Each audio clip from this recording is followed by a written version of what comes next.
Well, I don't particularly like getting in front of the camera, as you may have seen from my videos, but there's something I've been having on my mind a while, and I think it's important and we need to talk about it. I've had quite a few people ask me if I have a Facebook page. The answer is I do for myself, but I don't have one for the YouTube channel. I've been working on one for the farm. I haven't published it to make it public yet. 99% of the reason why is I'm too picky with the final logo design for the farm, and I want to have that done before I publish it. But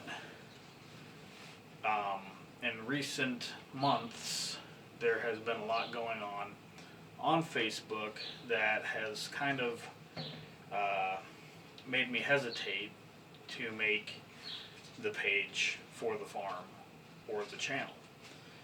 So if you're not up to date with it, or you're not familiar with Facebook in general, Facebook has a lot of little user-made groups, and you can join these groups and you can do anything from discuss your favorite movies to buy, sell, trade, collaborate with other artists, what have you.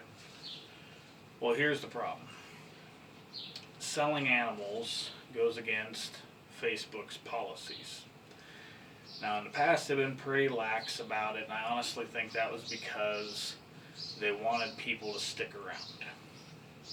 But now they feel that they've got such a large share of the market that nobody's going to leave them. So, between that and things like the disease outbreak in California, they don't want to facilitate transport or birds out of the quarantine zone through these groups or things like that.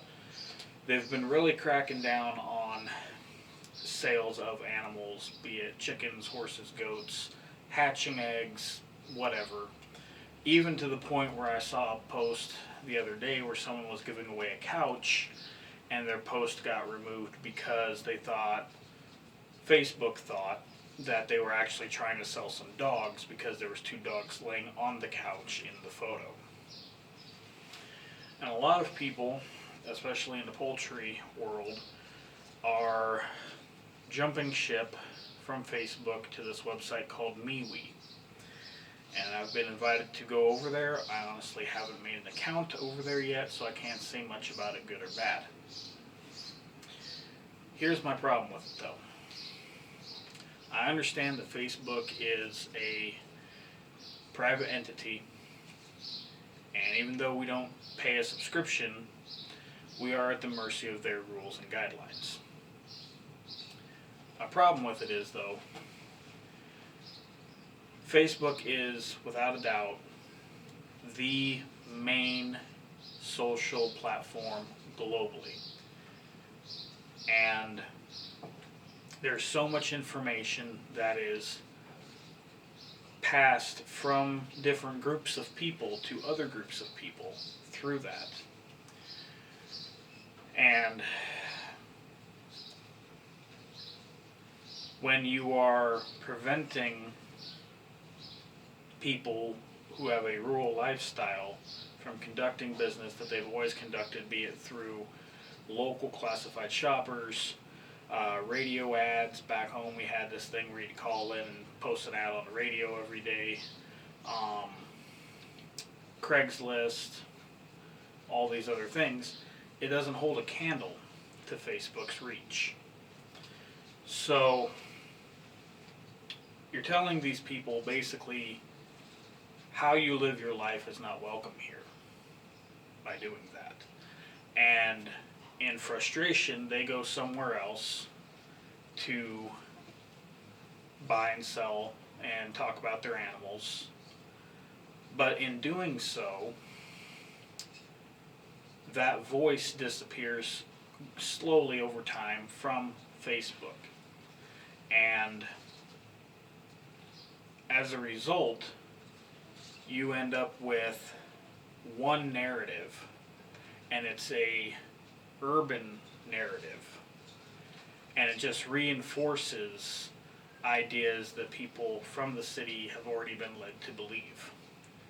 They have no opportunity to find out about this other way of life and how these people live and how animals are actually taken care of by farmers and hobbyists and exhibitors.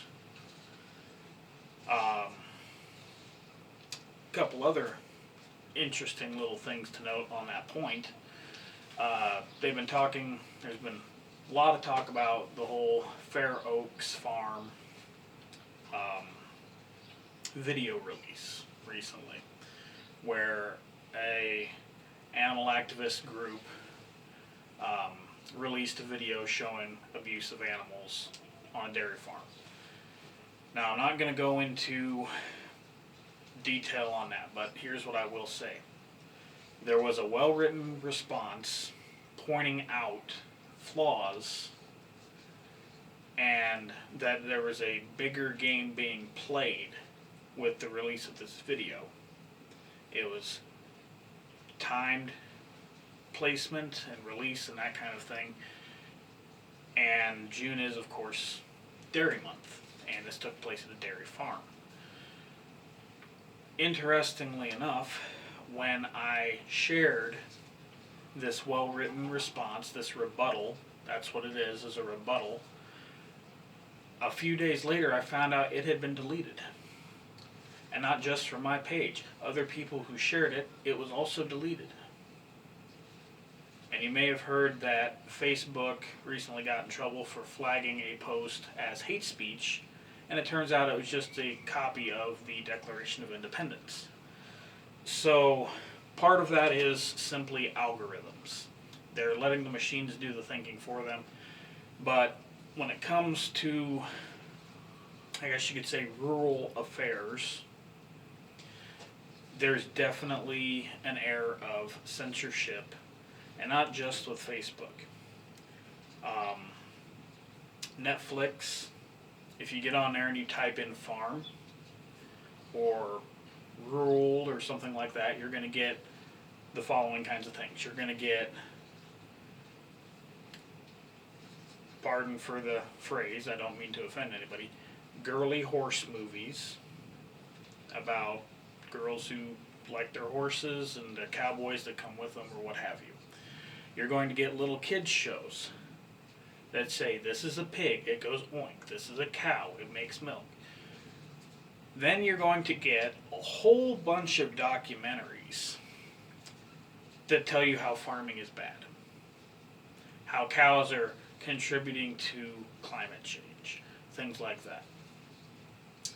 You really don't see pro-farming material that is meant for a teenage or higher audience. YouTube is a great platform for people like myself to share how we live, but it too says you can or cannot do this because it too is private. And case in point, there are several channels who have gotten in trouble over the past when they do videos on processing animals for meat, or even talking about it or showing the implements used or anything like that. Videos have been pulled, channels have been deleted. It happens. So what am I really getting at here? I don't think everybody jumping off of Facebook or leaving YouTube is the answer.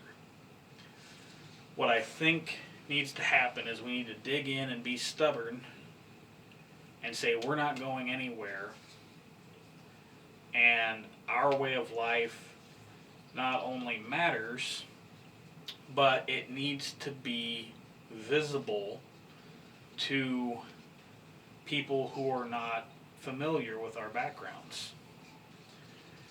Now,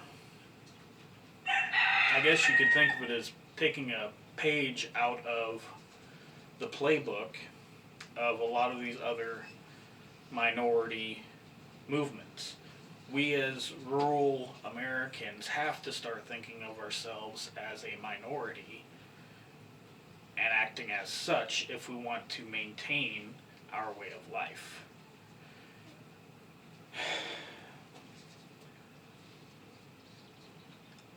I gotta be honest, I mean, I think about the way my dad and my uncles grew up and how much different that was from how my grandfather grew up and how much different it was from how I grew up and how different it is for my nephews now to grow up. And it's leaps and bounds difference. And I feel, especially with these kids in rural communities, we all know that those kids are glued to a screen a good portion of the day. I've got a young nephew who's very into gaming. I'm glad he's enjoying it, and unfortunately I don't know much about it, so I feel like kind of a bad uncle. But I feel like he's going to grow up in a tech world where he's going to feel ashamed of where he comes from and the type of work his family has done, rather than being proud of it. And I don't care what your culture is, that's a horrible prospect. If you're well, immigrants, for example, they struggle with this with their kids, where they become too American.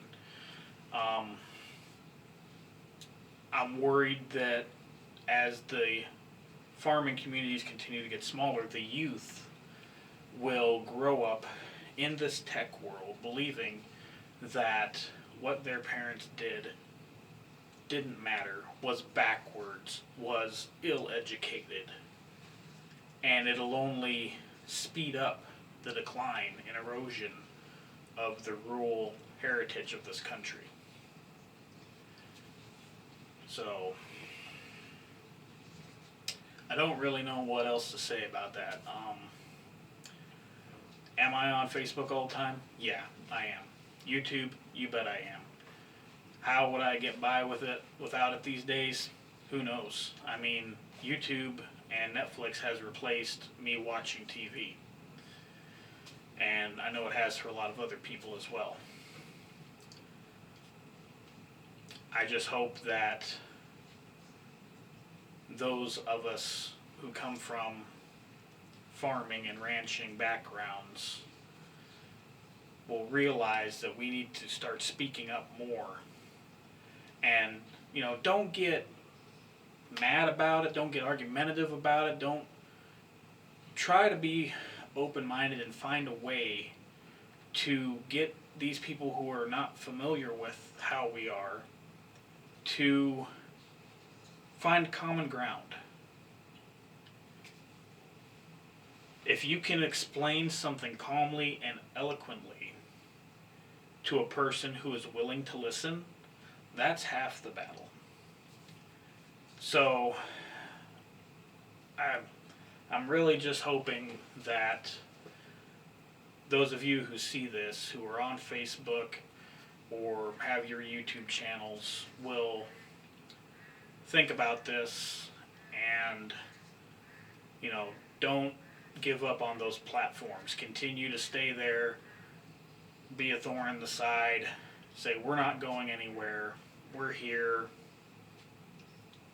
Like it or not, you kind of need us. But that's all I got to say. So, hope it wasn't too much of a rant, or you don't think I went crazy or nothing. But I just, it gets exhausting. Always feeling like I'm having to defend and explain things to people who are just hashing clickbait and articles that are skewed and all these things. But unfortunately, that's the reality that all of us have these days. As our numbers get smaller, we have to make our voices louder. So, thanks for watching.